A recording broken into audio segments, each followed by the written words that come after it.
Throughout the seasons of the year, it's always interesting to see how time changes things.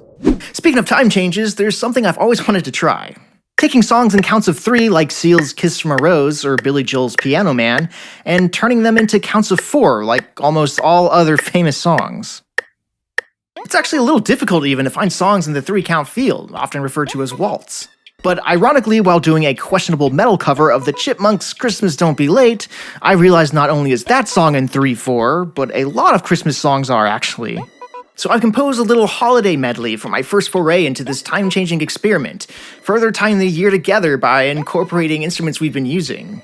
Think of this as my gift to you this season, and stick around to the very end to hear more music theory and breakdown of the writing process. This is coming from Said Too Much.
So what do y'all think? Was this pretty successful? Are you having a hard time trying to remember what the original 3/4 version sounded like in the first place?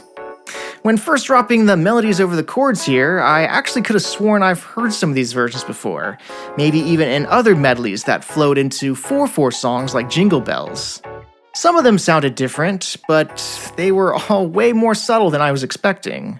When writing, you quickly find by dividing into 16th notes, you can create 2 long notes followed by 1 short in simplest terms, to get a swinging triplet feel. I relate this to the Latin tresillo rhythm, and it actually fits very well into the conversion process here. I actually try to avoid it a little bit, just for the sake of less familiarity. Other than a cool montage of the year in review, this first experiment into time change may have been a little boring. Maybe the next step, if you guys want to see more in this series, is to take some of those famous 4/4 songs and move into the realm of even more foreign-feeling counts themselves. As time changes into a new year, we may want to try some new time-changing experiments as well. For now though, enough said. For early video access, raw instrument tracks, and more exclusives, find our community on Patreon and consider adding your support. Said too much.